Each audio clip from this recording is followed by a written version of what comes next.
Paşinyan böyük üstünlüklə qalib gəldi. Əslində o biabırçı müharibədən sonra hakimiyyətin, müharibə dövründə hakimiyyətin başında olmuş tərəfin yenidən seçilməsi mümkün deyildi. Biabırçı bir məğlubiyyət, böyük itkilər, yəni minlərlə itkilər və s. Bütün bunların fonunda o seçilməməlidir. Seçildi nəyə görə? Çünki Ermənistanda artıq əhalinin 3/2-sindən çoxu mənim hesablamlarıma görə, mənim gördüklərimə görə, hardasa bir 70%-ə qədəri Paşinyanın ətrafında ona görə birləşməyiblər ki, Paşinyan fövqəladə bir lider. Sadəcə olaraq Paşinyan Ermənistandan dövlət düzəltmək istəyir. Ermənistan dövlət deyil ki, Ermənistan forpost. Hələ indi çalışır. İndi özündə də forpostdur.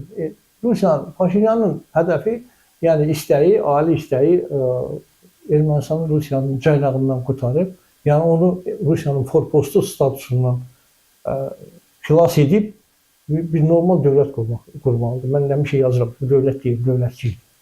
Yəni dövlətlər sırasında dövlətçilik.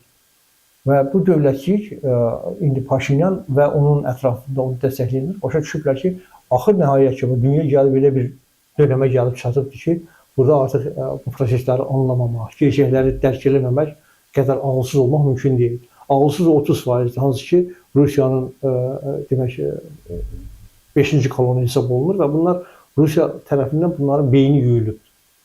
Və yerdə qalan isə istəyir ki, normal bir dövlət qursunlar, sivil bir dövlət qursunlar və bunu Rusiyanın caynağından xilas etsinlər. Təbii ki, bu mümkün deyil. Yəni Paşinyan bunu Trump Rusiyada müharibəni, Rusiya-Ukrayna müharibəsində qısa zaman kəsiyində bitirmək istədiyi kimi Paşinyan da bunu çox qısa zaman kəsiyində etməyə çalışdı. İlk öncə sonra başa düşdü ki, mümkün deyil. Çünki Ermənistanda nə varsa hamısı Rusiyaya aiddir. Sərhəddə də Rusiyaya aiddir, kommunikasiyalar da Rusiyaya aiddir, təchizatı da Rusiyaya aiddir. Nə bilim, nəyə qalıb? Hər şey Rusiyaya aiddir. Şirkətlər, bütün hər şey Rusiyaya aiddir. Burada bir şey, o caynaqdan çıxmaq çox asan məsələ deyil. Yəni Rusiyanın caynağından çıxmaq çox asan məsələ deyil.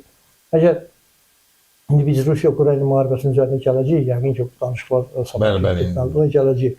Əgər Rusiya bu Ukrayna ilə münaqişədə hər hansı bir formada, mən bunu həm də yazmışam, mətbuat üçün, belə də yazmışam, qalib çıxarsa, yəni qalib olmasın, ilə üstün çıxarsa, onun ilk hədəfi Cənubi Qafqazda Ermənistan olacaq. Bunu biz də bilməliyik, bunu biz də qiymətləndirməli və dəyərləndirməliyik və buna hazır olmalıyıq. Biz ordumuzu gücləndiririk, hərbi xərclərimizi artırırıq. Yəni biz bunu bilməliyik ki, Rusiyanın ali hədəfi 5-ci kolonu Ermənistanda hakimiyyətə gətirməkdir.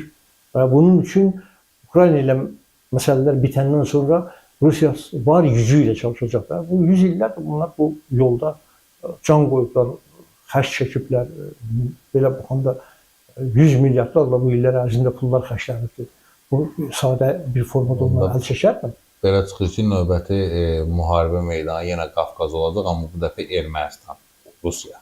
Təbii ki, biz bunu heç bir formada istəmirik, amma bütün senaryolara hazır olmalıyıq. Bütün senaryolara